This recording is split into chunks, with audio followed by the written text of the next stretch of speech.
রান্নাঘরে থরে থরে মশলাপাতি সাজানো, আজ একেবারে তোলা নিতে এসে ঠেকেছে। বের কর তোর এই চোরটাকে বের কর। কি বললাম, তাকে তো পাঠিয়েছি আমি বাগান সাফ করতে। আপনার মাসি তাকে পাঠিয়েছেন বাগানে, আমাকে রান্না করে, আর লবঙ্গ দিদিকে নিয়ে গেছেন নিজের ভাই বোন কাটার। আর তার কি সংসারে মন আছে? সে তো এখন উড়ছে। আমাকে মুক্তি দেন স্যার, আমাকে মুক্তি দেন। আমার বাপ দাদা আমল থেকে আমরা খানসামার কাজ করে দিয়েছি, ইহানেও আমি সেই কাম করতেছিলাম। ঠিক আছে, আপনার রাঙামাসি আমাকে বাগানে সাফ করতে পাঠাই গেছে। এই কাজ আমার দ্বারা হবে না স্যার, পারুন না স্যার। হ্যাঁ স্যার, আমি কোনোদিন রান্নাঘরে যাইনি। আমার যাতে জামা কাপড় পরে যাবে এই জন্য আমার মা কোনোদিন আমায় নিয়ে যেতেন না। সেই কাজের জন্য আমাকে ওখানে দিয়ে গেছে। লবঙ্গ কোথায়? লবঙ্গ আপনার মাসিকে জিজ্ঞেস করলো। সাহেব, তাহলে আমরা কি করবো সাহেব? ঠিক আছে, তোরা একটু ভেতরে যা, আমি একটু রান্নার সাথে কথা বলছি। যা তোরা ভেতরে যা। ভেতরে যাবো সাহেব? ভেতরে যা, আমি রান্নার সাথে কথা বলছি। আচ্ছা মাসি, তুমি এসব কি বলছো? ঠিকই করেছি, যা করা উচিত ছিল তাই করেছি। ছোট লোকদের কখনো মাথায় তুলতে নেই। দেখলি না কেমন ছোট মুখে বড় বড় কথা বলে গেল। তোমরা একটা কথা বলবো না মাসি? বল আগে, তুই বলবি আর আমি শুনবো না। বল। তুমি রংপুরে ফিরে যাও। কি বললি? চলে যেতে বলছিস রংপুরে?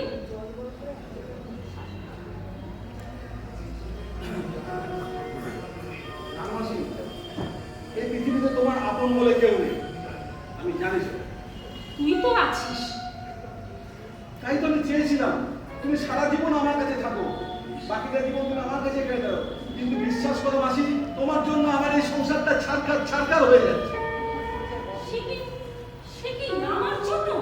তোর বউ বেলেলাপনা করবে, পরপুরুষের সঙ্গে মিশবে, তোর বাড়ির চাকর হাতে মোবাইল নিয়ে মুকুজ্জে বাড়ির কালিন্দি ছিটার সঙ্গে পিরিত করতে যাবে, তোর বাড়ির সমস্ত শালী পরপুরুষের সঙ্গে ঘুষোঘুষি করবে, তোর বাড়ির দেশের থেকে মশলাপাতি চুরি হয়ে যাবে, তার প্রতিবাদটুকু আমি করব না? না না, তুমি তা করতে পারো না, করবে না।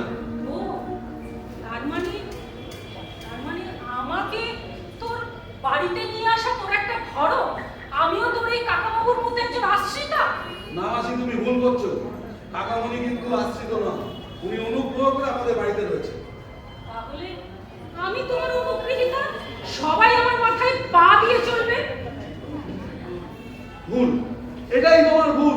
আর এই ভুল তুমি সারা জীবন একবার করে গেছো, যার জন্য আশেপাশের মানুষগুলো এই ভুলের মাসুল করেছে।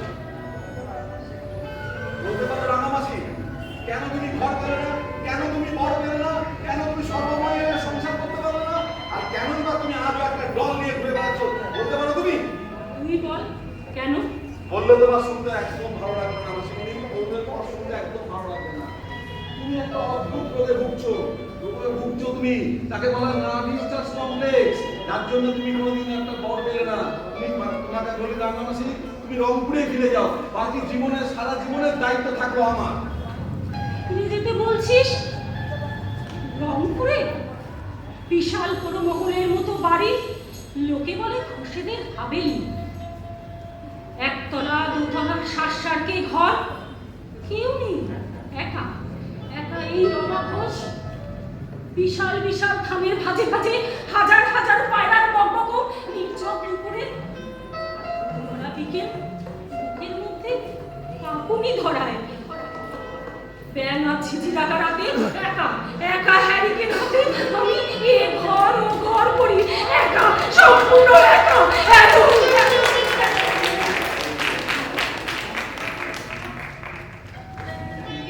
এর জন্য দায়ী কে? তুমি নও? না, কিছুতেই না। একা একা বড় মহলের মতো বাড়িতে কেউ ঘুরতে চায় না রে। আমি তো চাইনি। কমপ্লেক্স, একটু আগে যে কমপ্লেক্সের কথা বললি সেটা তোর ভুল। লোকের কথা শুনে তুই বলছিস রূপ? হ্যাঁ, একদিন আমি সাধারণ রূপসী ছিলাম। সে রূপের অহংকারও আমার ছিল। রূপের যদি অহংকার না থাকে, সে রূপের মান থাকে না, তাকে সবাই লুটে পিটে খায়। আর রূপসীর যদি স্থাবক না থাকে, সেই রূপসীর মান থাকে না। কথা কেউ জানে না, কোনোদিন জানতেও চাইনি। তোকে বলছি, রূপসীকে পাওয়ার জন্য স্থাবকের দল কাঙালের মতো ঘুরে বেরিয়েছিল, কিন্তু রূপসী তো মন দিয়েছিল একজন পেরে এক পাষণ্ডকে। একথা তো তুমি কোনোদিন আগে বলনি মাসিমণি। না, আমি বলিনি। আমি কাউকে জানতে দিইনি, এমনকি সেই পাষণ্ডটাও জানে না। সবাই আমার সেটা দিমাগ ভেবে নিয়েছিল, এমনকি পাষণ্ডটাও। একটা বিরাট তাকে তুমি মানতে পারলে না। সে যদি অহংকারী হয়, আমি কেন অহংকারিণী হব না? একটা বিরাট ভুল হয়ে যাচ্ছে ম্যাডাম। চুপ, একটাও কথা বলবে না। বল ফুল, শুধু শুনে রাখো, সেই পাষণ্ডটার জন্য, সেই নির্দয় ভীতু কাপুরুষটার জন্য আজও রংপুরের সুন্দরী মেয়েটার কোনো ঘর পাওয়া হলো না। তাই তো সে আজ সবার দু চোখের বিষ, সবার কাছে আবর্জনা। তাই তো সে আজ সমগ্র পুরুষ জাতটাকে ঘৃণা করে।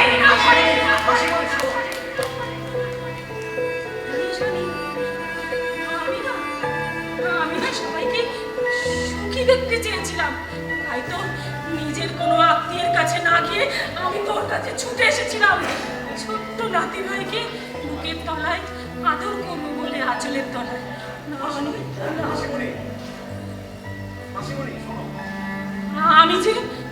আমি যে পুরনো হয়ে গেছি অনি। আমার দেখা সমাজটা কখন যেন বদলে গেছে। আমি জানতে পারি, হয়তো বুঝতে চাইনি। আমাকে চিরদিনের মতো যেতে হবে। জানিস তো, সেই পাষণ্ডটা আমাকে বলেছিল এ পৃথিবীটা বাঁচার জায়গা, এখানে মরে গেলে কোনো জায়গা হয় না। তাই তো আমাকে যেতে হবে।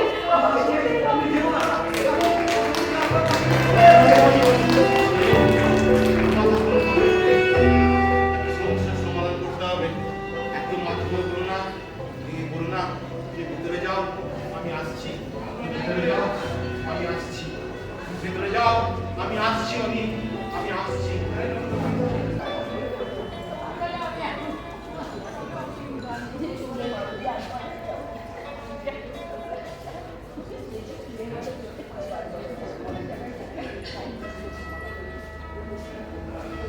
আমি কি করলাম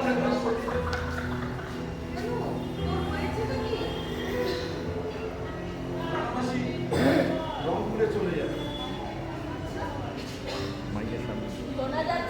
মাইকের সামনে মাসি, আমি আমার জানা ছিল না। মাসিমণি চলে যাবে। আচ্ছা, এই মুহূর্তে মাসিমণির থেকেও কি তোর আরেকজনের মধ্যে বেশি করে ভাবা উচিত নয়? তার কথা বলছি, মৌমণি কোথায়? তার কথা জানার আমার ইচ্ছে নেই, কারণ মাসিমণি দুজনকে আঙুল দিয়ে দেখিয়ে দিয়ে গেছে। দীপ্তমনকে আমার ফেরানোর কোনো রাস্তা নেই।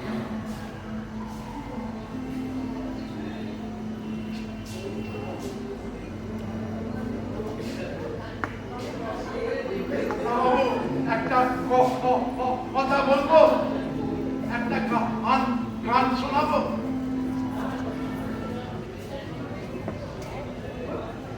মাঝে মাঝে মন্দ হলে মন্দ কি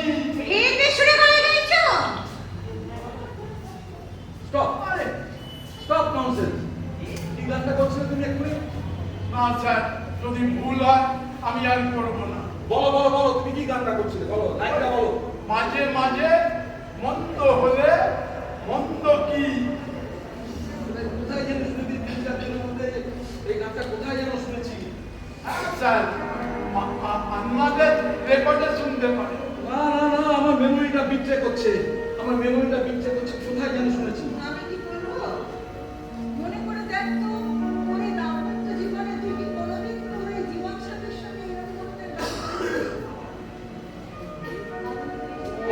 বাজে মন্দ হলে মন্দ কি Oh, stop, stop! What a fool I am, Bhaskaradev! What a fool I am! বুঝেছি। আচ্ছা, আজকের দিনটা তো মনে আছে? কেন আজকে কোনো বিশেষ দিন? মনে নেই আজকের দিনটা কি? অনিদা, তুমি দিনটা ভুলে গেলে? আজকে তোমাদের 5 বছর পূর্ণ করে 6 বছরে পড়লে আজকে তো তোমাদের বিবাহ বার্ষিকী। আর আজকেই বৌমনি তোকে একটা সুন্দর সারপ্রাইজ গিফট দিতে চেয়েছে। আর সেই গিফটটা এমন হবে যেটা তোদের দুজনের জীবনে সারা জীবন শোভাবে। হ্যাঁ অনিদা, সেটা না একটা ছোট্ট বাচ্চার ছবি। তার গা পিঠে দুটো ডানা লাগানো, সে যেন উড়ে আসছে তার মায়ের কোলে।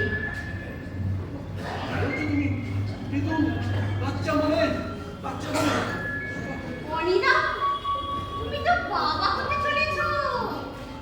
সেটাই তো দিদি স্পষ্ট করে তোমাকে জানাতে চেয়েছিল, চারুটাকে দিয়ে একটা ছবি আঁকতে। Stop stop! ও তাই দেবী আমাকে চারুকে দেখিয়ে ঝোল করেছিল। কোথায় গেল দেবী? দেবী কোথায় গেলে তুমি? চলে যাচ্ছ দেবী? কোথায় যাচ্ছ? হ্যাঁ সাহেব, প্রথমে যাব মেম্মার বাপের বাড়ি। সেখানে কেউ নেই, তবু নিজের বাড়ি তো। তারপর হরিদ্বার, বৃন্দাবন, তারপরে মেম্মা যেখানে নিয়ে যাবে সেখানেই যাব। আমিও যাবো সাহেব, টিকিট কাটা হয়ে গেছে কিনা? হরিদ্বার, বৃন্দাবন, মথুরা যাবি? সাহেব, যত বন্ধু তো মানুষে সাহেব। আল্লাহ, যিশু, রামদেবের মধ্যে কোনো বিভেদ নাই সাহেব। আমি যাবো সাহেব। হ্যাঁ। দেবী তুমি ভুল করে ফেললে, ঘরের কাছে এসে ফাউল করলে, ফলে পেনাল্টি হয়ে গেল। কিন্তু শেষ রক্ষা যে করতে পারলাম না আমি। চারুকে দিয়ে আমার ভাবি সন্তানের একটা সিম্বলিক ছবি আঁকিয়ে আমি তোমাকে জানাতে চেয়েছিলাম যে আমি মা হতে চলেছি, যা তোমার 5 বছরের স্বপ্ন ছিল। কিন্তু জানো, চারু না ছবিটা আমাকেই নিল। না না, ভুল ভুল, তুমি তাহলে চারুকে চিনতেই পারোনি। চারু তোমার মনের মতন ছবিটা এঁকেছিল, কিন্তু সেটা এগুলো হ্যাঁ, এই সেই ছবিটা একটা দেব শিশু অন্ধকার থেকে উড়ে আসছে তার মার কাছে। মায়ের আলো পেতে, জীবনের আলো পেতে